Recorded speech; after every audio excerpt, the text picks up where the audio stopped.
আইনজীবীর বাড়িতে চুরি কাণ্ডের 24 ঘন্টার মধ্যে ব্যাপক সফলতা পুলিশের। 3 চোর আটক, উদ্ধার লক্ষাধিক টাকা।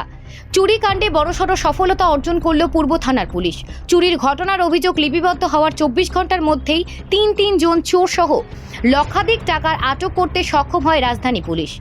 ঘটনার বিবরণে প্রকাশ, গতকাল রাজধানী পূর্ব থানার অন্তর্গত মঠ চৌমোহনী এলাকার জৈনক আইনজীবী বিপ্লব ভট্টাচার্যের বাড়িতে চুরি হয়। চুরির ঘটনা হয়েছে, এই বিষয়টা আজ করতে পেরে পুলিশকে জানানোর পর পুলিশ সাথে সাথে তদন্তে নামে বলে পুলিশের দাবি। এরপর সিসিটিভি ফুটেজের ভিত্তিতে জৈনক রাহুল দাসকে আটক করলে তা ইন্দ্রনগর এর ভাড়া বাড়ি থেকে 1,36,000 টাকা উদ্ধার হয় বলে পুলিশের দাবি। এর পাশাপাশি রাহুলকে জিজ্ঞাসাবাদ করে বিনয় সাহা এবং অমিত রায় নামে অপর 2 যুবককেও আটক করা হয়েছে বলে পুলিশের দাবি। এদিকে পুলিশের তরফ থেকে দাবি করা হয়েছে, ধৃতকে জিজ্ঞাসাবাদ করে তারা এরই মধ্যে আর কোনো চুরি কাণ্ডের সাথে যুক্ত কিনা এই বিষয়গুলো সামনে আনার চেষ্টা করা হবে। বর্তমান সময়ে রাজধানী জুড়ে চুরি সহ অসামাজিক কার্যকলাপ প্রচণ্ডভাবে বৃদ্ধি পেয়েছে। এই জায়গায় দাঁড়িয়ে পুলিশ সংশ্লিষ্ট আইনজীবীর বাড়ির চুরি কাণ্ডের ঘটনায় খুব তাড়াতাড়ি সফলতার মুখ দেখায় ব্যাপক সন্তুষ্টি সব মহলে। সবাইকে ধন্যবাদ এখানে আসার জন্য। অ্যাকচুয়ালি গতকালকে আমাদের মঠ চুমনিতে একজন অ্যাডভোকেটের বাড়ি আছে, বিপ্লব ভট্টাচার্য। উনি সন্ধ্যার সময় একটা ফোন করে যে ওনার ঘরে চুরি হয়েছে, তখন সাথে সাথে আমাদের থানার অফিসার এবং স্টাফ ওনার বাড়িতে যায়। মঠ চুমনিতে ওনারা 2 ভাই থাকেন, একজন গভর্নমেন্ট এমপ্লয়ি পিন্টু ভট্টাচার্য, আর একজন উনি অ্যাডভোকেট। তারা সকালবেলা দুজনই বাড়ি থেকে বেরিয়ে গেছেন অফিস টাইমে। বিকালবেলা যখন অফিস সেরে বাড়িতে এসেছেন তখন তাদের দরজা খোলা এবং ঘরের ভিতরে আলমিরা ভাঙা অবস্থায় দেখতে পায়।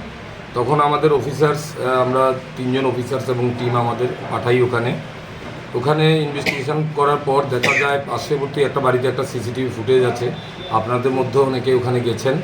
তো আমরা ফুটেজ দেখে একটা ছেলেকে, এখানে যে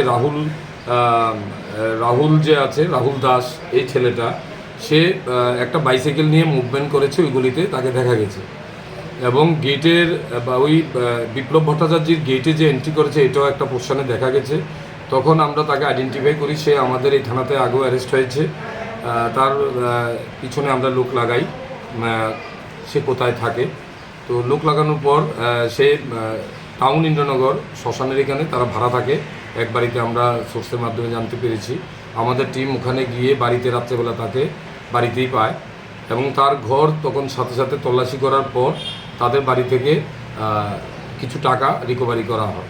এখানে বিপ্লব ভট্টাচার্য একটা কমপ্লেন দাখিল করেছেন আমাদের এখানে। অ্যাকুরেট ওনার আলমারিতে কত টাকা ছিল ওনার অ্যাকুরেট মনে নেই, 1.5-2 লাখ টাকা হবে এমন বলেছে। তবুও আমরা যখন ওখানে রেড করার পর বাড়িতে আমরা টোটাল এর কাছ থেকে 1,36,725 টাকা আমরা একটা ব্যাগের মধ্যে পাই। টাকাগুলো আমরা সিজ করি। এখানে রাহুলকে জিজ্ঞাসাবাদ করার পর সে তখন বলে তার সাথে আরও 2 জন আছে, একজন বিনয় সাহা, একজন অমিত রায়। তো অ্যাকচুয়ালি বিনয় সাহার বাড়ি পরবুগে, অমিত রায়ের বাড়ি শ্রীনগর। এরা সবাই এখানে ইন্দ্রনগর, টাউন ইন্দ্রনগরে ভাড়া থাকে এখানে। তাদের ব্যাকগ্রাউন্ড দেখতে পাই আমরা, তারা প্রিভিয়াসলি আমাদের থানা, এনসিসি থানা আরও কয়েকবার করে অ্যারেস্ট হয়েছে বাইক চুরির কেসে এবং বিভিন্ন তামা চুরির কেস, এসব জিনিসে জেলও কেটেছে। তো এইখানে তাদের থেকে তারা এখানে এই কাজগুলোই করে। তো তাদেরও আমরা 2 জনকে রেড করে যে বাড়িতে ভাড়া থাকে সেখান থেকে তুলে নিয়ে আসি। রাহুলের বক্তব্য অনুযায়ী অমিত প্রথমে রেকি করে বাড়িটাতে, তাদের বাড়িতে গেটে তালা আছে, এটা রেকি করে আসে এবং তারপরে তারা 3 জন মিলে একত্রে এখানে এই চুরিটা করে। তো এখানে হয়তো আরও কিছু টাকা ছিল, 4,000 টাকা, যেটা তারা তাদের পার্সোনাল কাজে ব্যবহার করে ফেলেছে। তার মধ্যেও আমরা 1,36,725 টাকা এখন পর্যন্ত উদ্ধার করতে পেরেছি। বাকি আমরা তাদের পুলিশ রিমান্ড চাইব এবং তারা আরও অন্য কোনো কেসের যে ইনভলভেন্সি আছে কিনা সেটা আমরা দেখব ইনভেস্টিগেশনের মাধ্যমে। আচ্ছা, তাদেরকে কি জিজ্ঞাসা করেছেন কী কারণে, কেন তারা এই চুরির সাথে ইনভলভ হচ্ছে? না, অ্যাকচুয়ালি তাদের একটা হ্যাবিট হয়ে গেছে। আমরা ন্যাচারালি তাদের অ্যাপিয়ারেন্স এবং তাদের অ্যাক্টিভিটিস দেখে যেটুকু বুঝতে পারি তারা কিছু, আপনারা জানেন, কিছু ড্রাগসের আসক্ত হয়ে আছে। তারা থাকে প্রায় সময়ই এবং বিভিন্ন জায়গায় খালি অ্যাবান্ডন প্লেসগুলো খুঁজে খুঁজে তারা বের করে এই কাজের জন্যই, ওটার টাকা জোগাড় করার জন্যই তারা এই কাজের সাথে লিপ্ত হয়ে আছে। এটা প্রিভিয়াসলি কেসেও যখন আমরা দেখেছি তারা অ্যারেস্ট হয়েছে, এই জিনিসগুলো আমরা ইনভেস্টিগেশনে আমরা দেখতে পেয়েছি।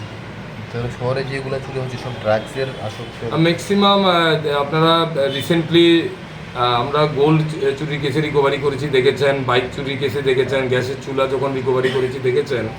ইয়ং জেনারেশনের এই টাইপের ছেলেরাই এটাতে ইনভলভেন্সি আছে এবং ম্যাক্সিমাম এই জাতীয় নেশাদ্রব্য সেবন করার যে প্রবণতা তাদের মধ্যে আছে,